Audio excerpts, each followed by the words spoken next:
você vai programar um passeio, qual é o primeiro lugar que você imagina?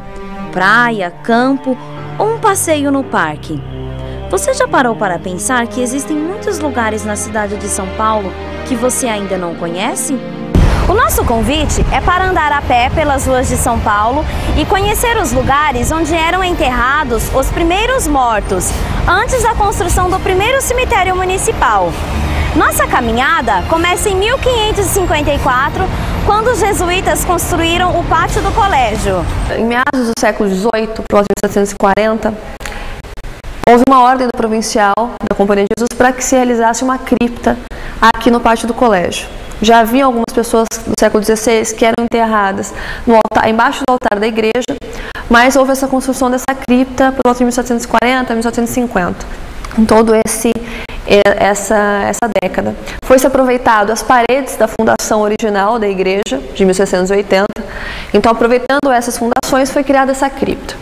Foram enterrados cerca de 70 pessoas aqui na cripta do pátio do colégio, e o critério de serem enterrados aqui era a ligação dessas pessoas com o pátio. Elas poderiam ser ou alguém que gostava muito daqui, que frequentava essa igreja, ou então que tinha estudado no colégio jesuítas, que tinha essa ligação com esses padres. Podiam ser padres, podiam ser indígenas, portugueses, pessoas realmente que eram amigas e que gostavam muito desse lugar e que em testamento haviam deixado que gostariam de ser enterradas aqui.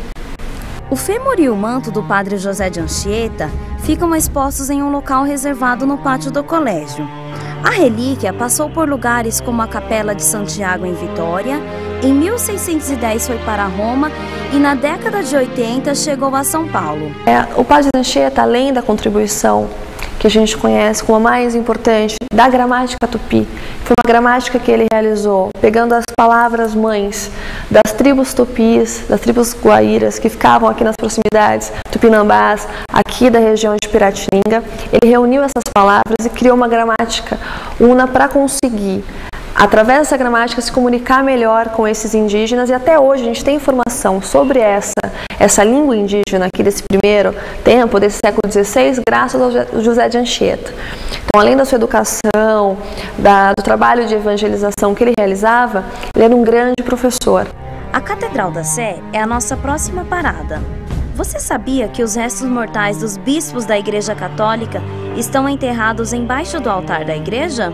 Sei, eu vi essa história já faz algum tempo e sei também que me falaram que tem até feto também enterrado. Eu fiquei sabendo que o índio Tibiriçá se encontra aí e demais bispos, né? Assim como no Vaticano também, é costume da Igreja Católica, né, enterrarem os bispos e as autoridades eclesiásticas, né?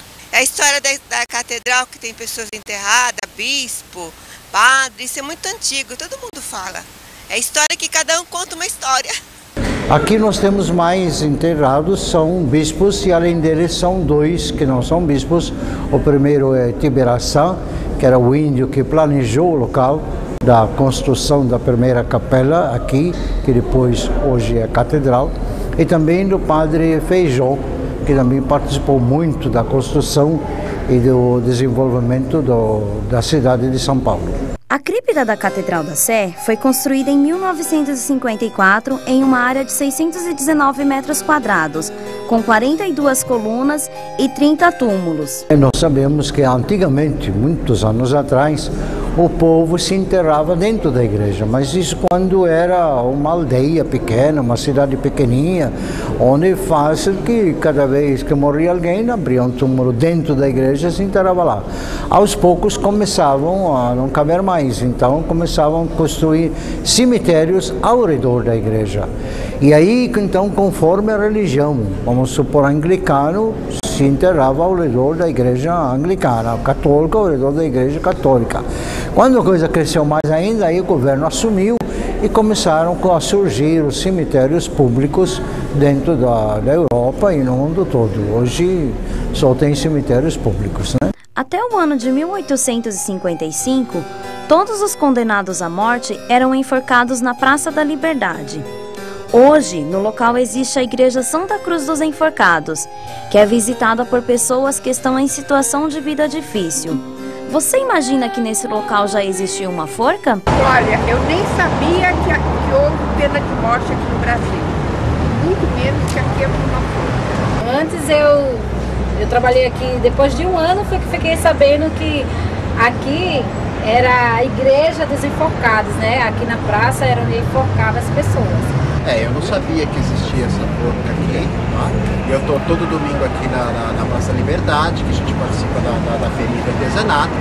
Então domingo eu estou aqui, para mim isso é uma novidade. Gostaria até de saber mais.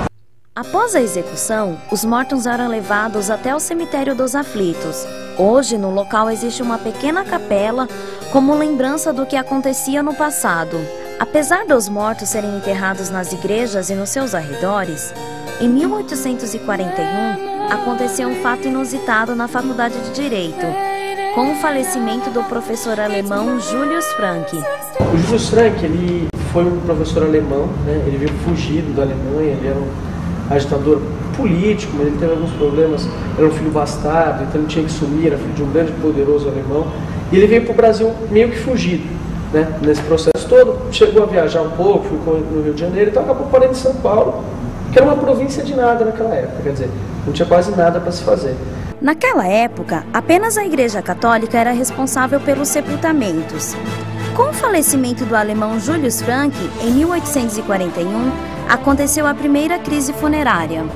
Quando o Julius morreu, né, e aí existe alguma divergência, quer dizer, quando ele morreu, a igreja não aceitou que ele fosse enterrado em qualquer dos seus cemitérios, os cemitérios funcionavam geralmente em torno das igrejas, qualquer um dos seus cemitérios, né? Alguns dizem, e essa é a tese mais forte, né, porque ele era protestante, né?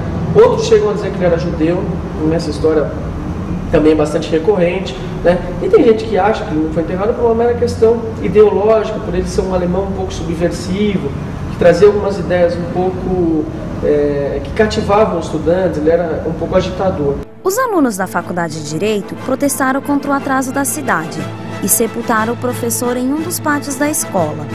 Nos dias de hoje, como as pessoas reagiriam com um ato desse? Hoje, eu acho que a situação é muito diferente. É muito diferente. Os alunos têm uma importância muito diferente. A república é outra, o país é outro. A faculdade perdeu sua força e, consequentemente, os alunos também. Apesar de ainda terem um poder de decisão bem importante, que o 11 ainda é muito ativo, é muito presente, mas hoje tem uma série de outras questões que na época faziam menos sentido, como questão de saúde pública. Quer dizer, eu acho muito difícil que hoje fizesse sentido que se enterrasse alguém num local público como esse, né? Há um século e meio atrás, ninguém pensava em saúde pública, né? Um século e meio atrás se enterravam as pessoas em casa, nos quintais, né? Você não tinha um serviço público voltado para isso, você não tinha uma cultura, né, não só de saúde pública, também de culto, da questão religiosa. Saindo da Faculdade de Direito, vamos em direção à passarela que fica sobre a Praça da Bandeira. No caminho, podemos ver o edifício Joelma, que pegou fogo em 1974.